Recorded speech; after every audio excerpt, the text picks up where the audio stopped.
Eh bien salut à tous, c'est Lévi Météo, j'espère que vous allez très bien. On se retrouve en ce vendredi 17 janvier 2025 pour de nouvelles infos météo complètes. Aujourd'hui je vais aborder la situation concernant la fin du mois et surtout la période du 22 janvier au 31 janvier où nous pourrions avoir la recrudescence de l'activité dépressionnaire sur l'Atlantique Nord avec surtout la menace de nouvelles super tempêtes proches de l'Europe de l'Ouest. Alors, pour l'instant, les choses sont pas du tout fixées. On a une situation qui est encore un petit peu tous azimuts sur les modèles.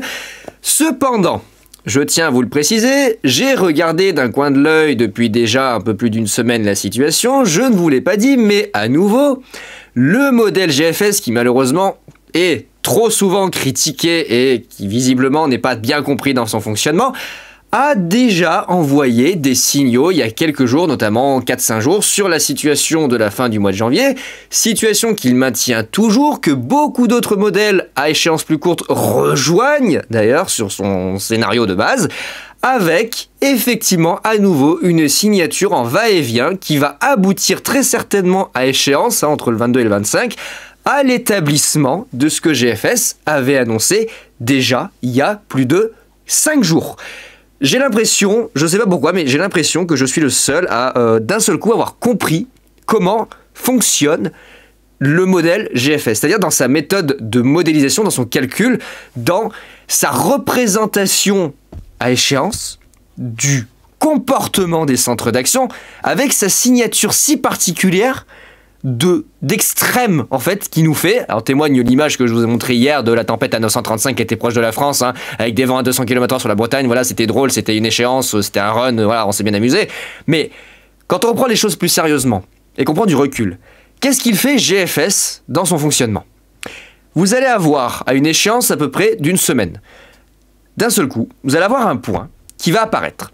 Ce point, ça va être d'un coup, il va voir un gros changement de synoptique. Et ensuite, tout au long du temps de prévision jusqu'à l'échéance prévue, vous allez avoir des points sur un graphique, si on prend sous la forme d'un graphique, vous allez avoir des points extrêmes qui vont se dégager tout au long des prévisions jusqu'à échéance. Je répète, vous allez avoir des points extrêmes de part et d'autre de la moyenne qui vont se dégager tout au long des prévisions. Donc oui, vous allez avoir GFS qui sur un run va vous annoncer des dépressions absolument dantesques avec des tempêtes d'affolantes, des trucs absolument énormes. Voilà, 935 hectopascales, 925, des vents à 200 km/h, c'est la fin du monde, on va tous mourir, c'est génial. Et puis, sur le run d'après, il n'y a plus rien. Vous allez avoir le point opposé, extrême, où ça va être de l'anticyclone à 1040, 1050. Oh ben d'un coup, il n'y a plus rien. Et puis vous allez avoir le lendemain, puis le surlendemain, puis le run d'après. Et à chaque run, vous allez avoir des points qui vont s'incrémenter autour d'un scénario de base. Et dans tous ces scénarios-là, il ne faut pas regarder que les extrêmes, c'est-à-dire prendre le scénario où il voit de l'anticyclone à 1050, prendre le scénario où il voit de la dépression à 925, mettre les deux images l'une à côté de l'autre et dire « Regardez, GFS, c'est de la merde ». Non, ça ne fonctionne pas comme ça. C'est, vous prenez tous les scénarios qui se produisent sur tous les runs sur un long terme et vous regardez le nombre de fois qu'il est revenu au scénario de base. Et c'est ce qui est en train de se passer depuis déjà une bonne semaine sur GFS. Il nous a prévu et nous a envoyé les signaux clairs, nets et précis d'un changement de synoptique pour la fin du mois de janvier qui sont en train de se confirmer sur la plupart des modèles. Donc je vous le dis, GFS n'est pas un modèle de merde dans sa totalité. Oui, il a des trucs un peu borderline dans ses prévisions qui sont un peu farfelus. Mais en prenant du recul et en apprenant à comprendre son fonctionnement, ben il est pas si con. Il est pas si con le GFS. Il voit très bien les situations qui se dégagent à très long terme. Donc si vous prenez le scénario de base et que vous regardez jusqu'à échéance, vous allez voir qu'il y a plus souvent de points qui se rapprochent du scénario de base que de points extrêmes qui voient soit de l'anticyclone à 1050, soit de la tempête à 925. Donc c'est pas juste prendre les deux extrêmes et dire bah c'est de la merde. Non, ça ne fonctionne pas. Moi en tout cas ça ne fonctionne plus, je vous le dis, je ne serai plus dans cette optique-là de cracher sur GFS en permanence, de dire que c'est un modèle de merde et de regarder uniquement les scénarios extrêmes qu'il propose d'un run à un autre pour finalement dire bah les prévisions c'est de la merde et on arrête tout et puis finalement on attend le dernier moment. Non, ça fonctionne pas comme ça. Donc je vous le dis, j'ai l'impression que je suis le seul à ce jour à avoir compris comment il fonctionne. Je sais pas, j'ai l'impression, peu importe ce que je dis, ça... Je sais pas. Donc moi, je vous le dis, GFS, il nous tire à nouveau depuis à peu près 5 jours, un scénario pour la fin du mois de janvier qu'il maintient. Avec ici, il va falloir surveiller déjà pour la fin du week-end et le début de la semaine prochaine, cette petite dépression qui va circuler ici près des Açores. Elle va venir se loger dans le début de la semaine prochaine, et d'ailleurs toute la semaine prochaine, entre les Açores, le Portugal, l'Espagne et pas loin de la France. Nous envoyons d'ailleurs accessoirement un petit flux de secteur sud. Voilà. Donc, concernant l'aspect hivernal, bah vous attendez pas à ce que ça soit de retour pour la fin du mois de janvier. Hein. L'aspect hivernal, il sera pas du tout pour la fin du mois de janvier. On va être dans un flux océanique, on va se bouffer de la pluie et des vents violents et des températures plus douces. Donc, ça sert à rien de se plaindre, ne vous plaignez pas de l'hiver qui a disparu, tout ça. Là, on en est à un point où ça sert plus à rien de se lamenter, hein. Vraiment, ça sert plus à rien. On fait avec, c'est tout, on n'a pas le choix. Vraiment, ça n'a plus aucun intérêt de pleurer qu'il n'y a plus l'hiver. Vous voulez qu'on fasse quoi ? Qu'on aille dehors et qu'on aille secouer des paquets de sucre en poudre pour dire « il neige, c'est bien ». Bah, on fait avec, c'est tout. J'ai envie de vous dire, à un moment, faut arrêter, quoi. C'est tout, c'est comme ça. Voilà, c'est comme ça. Donc... on a cette petite dépression qui va nous envoyer ce petit flux de sud pour le milieu de la semaine prochaine. Et surtout, là où j'aimerais attirer votre attention, regardez. Vous allez avoir ici une brèche qui va s'ouvrir dans le milieu de la semaine prochaine entre Terre-Neuve, la mer du Labrador et le petit système qui est près de nous. Et dans cette période-là, on va donc avoir un nouveau pont dépressionnaire et une zone de basse pression qui va se créer ici entre la mer du Labrador et l'Europe de l'Ouest. Et là, regardez bien. Regardez ce qui arrive au sud de ce pont.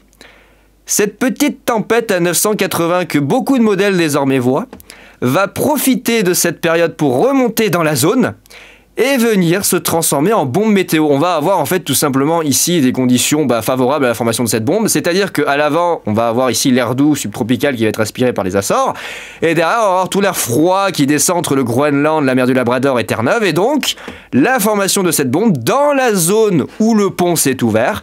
Et là, ça va venir se loger pour la fin du mois de janvier avec des incertitudes qui restent encore tout à fait logiques et légitimes concernant le risque de tempête et concernant surtout l'influence de ce système sur la météo de l'Europe de l'Ouest.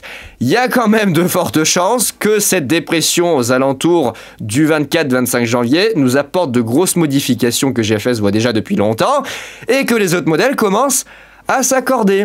Et regardez, si on regarde un petit peu plus loin, on voit très bien qu'il maintient encore et toujours l'activité dépressionnaire de l'Atlantique pour la fin du mois de janvier. C'est toujours d'actualité. Oui, ça varie. Parfois, ça va être peut-être un peu plus anticyclonique. Parfois, ça va être plus dépressionnaire, comme il nous l'a montré avec des scénarios totalement délirants. Donc, pour le moment, il y a un scénario moyen qui est le retour de l'activité dépressionnaire sur l'Atlantique, avec une influence éventuelle sur l'Europe de l'Ouest, et des incertitudes entre des scénarios qui s'écartent de la moyenne, avec soit des dépressions qui circulent plus au nord, donc un temps un peu plus sec, soit des dépressions qui circulent plus au sud, donc un temps plus perturbé. Mais dans l'ensemble, sur le scénario moyen, qui était celui de base, on a bien le maintien de conditions dépressionnaires très importantes sur l'Atlantique. Et c'est pas le seul à voir cette situation, puisque CEP s'y met aussi. Alors, je le répète encore une fois, et ça, certains l'ont remarqué, d'ailleurs, je vous en félicite, d'ailleurs, je vous en félicite d'avoir remarqué la chose. CEP fait un petit peu son suiveur comme d'habitude, mais regardez, lui aussi, il voit bien le système, hop, voilà, le risque de dépression, et c'est dépressionnaire, et c'est dépressionnaire, et c'est dépressionnaire. Donc CEP... il commence aussi à voir les choses d'une certaine manière, hein, voilà, avec le retour de zones venteuses quand même... on va dire un peu agressif quand même sur l'Atlantique. Hein. Vaut mieux pas que... heureusement que le Vendée Globe d'ailleurs il est presque terminé, parce que là sur l'Atlantique vaut mieux pas passer en char à voile, hein, parce que vous avez quand même des rafales annoncées entre 180 et 200 km/h. Je dis ça, je dis rien, mais la traversée s'annonce mouvementée. Vous partez ici, je sais pas, vous partez de la Bretagne, vous repartez vers l'Irlande. C'est aussi simple que ça. La tempête, elle vous ramène vers l'Irlande. Hein. Il n'y a pas à tortiller, donc vous traversez pas la zone. Donc on voit très bien, ici on a un gros marquage venteux qui fait son retour du côté de l'Atlantique, hein, ça c'est un peu plus clair, et ça va certainement bouger avec, je pense, une évolution très favorable vers un temps très agité sur l'Europe de l'Ouest. Hein. Là, ce système qui est annoncé vers le 24 janvier, il est quand même énorme, il est vraiment énorme et les modèles commencent à beaucoup s'accorder. Regardez, le pont, hop, 940, la tempête à 940, regardez, 940, 920, 50, hop, elle s'approche, alors elle s'approche de nous, hein, sur certains modèles, regardez, elle s'approche de nous. avec là, regardez, d'autres systèmes et le maintien de ce vaste complexe qui fait des milliers de kilomètres entre Terre-Neuve, la mer du Labrador et l'Europe de l'Ouest. Ça fait déjà plusieurs jours, ça fait 5 jours que GFS il nous avait annoncé ça, avec effectivement des hauts et des bas de je vois anticyclone, je vois dépression, mais je le répète, dans l'ensemble, il a toujours maintenu, encore aujourd'hui, le scénario de base. Pourquoi je suis le seul à avoir compris comment fonctionne GFS, ça m'énerve.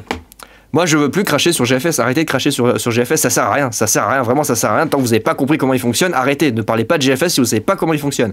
Regardez, GEM aussi, voilà, pareil. Voilà, super tempête là du 23-24 qui s'approche, qui vient générer ici une vaste zone de basse pression qui ensuite, dans le détail, on verra avec les modèles à maille moyenne et à maille fine dans l'échéance plus courte, ce que ça donnera. Mais dans l'ensemble, sur le long terme et d'une manière générale, on a bien l'établissement d'une zone de basse pression près de l'Europe qui pourrait peut-être aboutir à la transition de tempête et d'un temps très perturbé sur notre pays.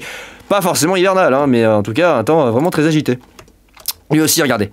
Regardez, lui aussi, regardez. La dépression, le pont, la tempête. Alors lui, il voit carrément la tempête s'approcher de nous. Vous voyez, carrément la tempête, lui, il la voit être projetée. C'est le risque. D'ailleurs, je tiens à préciser, c'est quand même le risque. Il n'a pas totalement tort. Il n'a pas totalement tort dans le scénario qu'il propose, puisque ce pont dépressionnaire qui va se créer entre la mer du Labrador et l'Europe va permettre ici la transition de ce système de manière rapide et bien établie vers nous. Alors, à voir comment ce pont va se former, parce que l'anticyclone, vous voyez qu'il est quand même bien loin, il est bien écrasé en direction de l'équateur. Et donc, oui, il y a un risque, c'est pas totalement à négliger. Ce pont dépressionnaire de zone de basse pression qui va se créer entre la mer du Labrador et la France peut potentiellement orienter les prochaines dépressions vers l'Europe. Et donc lui, il voit éventuellement là, une tempête pour le 25 janvier avec derrière d'autres petits systèmes et le retour de notre cher vent de sud. Voilà, voilà. Alors il n'y a pas que lui, il y en a d'autres qui voient la situation exactement de la même manière, si ce n'est pas pire. Donc dans l'ensemble, on a bien la petite dépression, le pont qui se crée sur les milliers de kilomètres de l'Atlantique et derrière, on a, regardez, voilà. Alors lui il voit, lui il voit plusieurs choses. Il voit 1, 2... 3 tempêtes, 4, 5, alors là il voit 3 tempêtes mais 5 systèmes, 6 et quasiment, allez, presque 7 systèmes dépressionnaires en une semaine. Ça fait beaucoup, là je trouve que ça fait beaucoup, vraiment ça fait beaucoup de systèmes.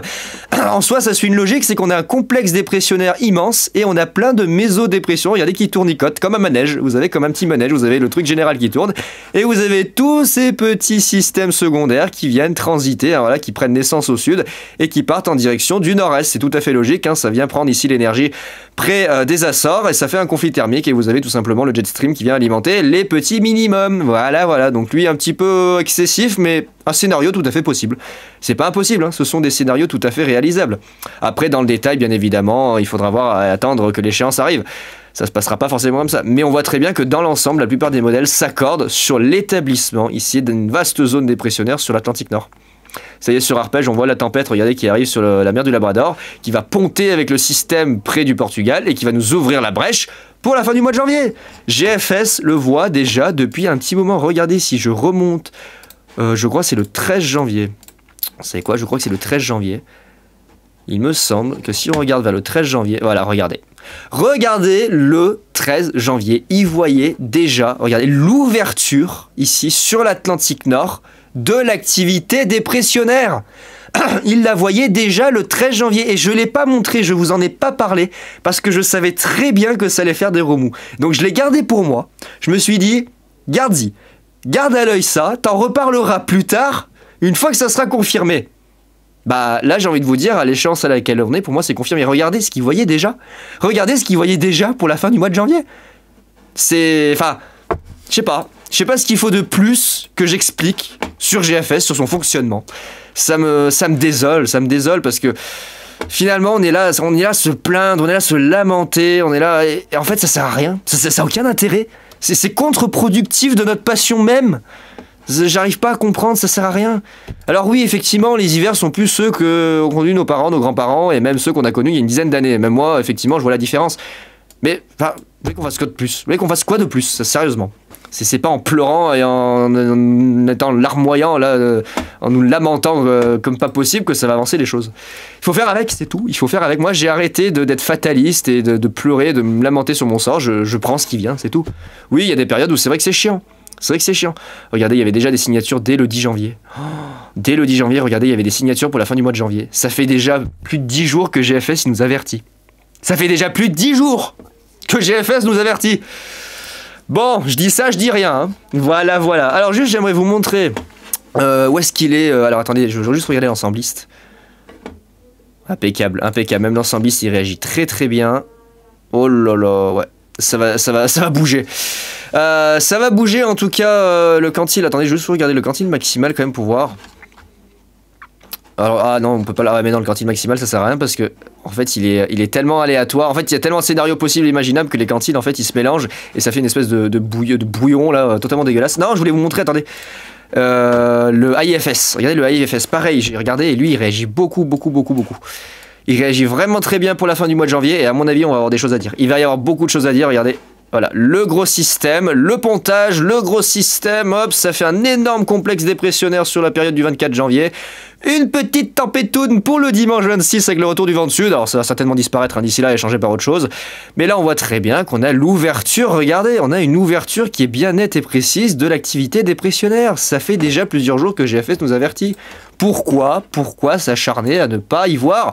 Pourquoi ne pas vouloir comprendre comment fonctionne GFS?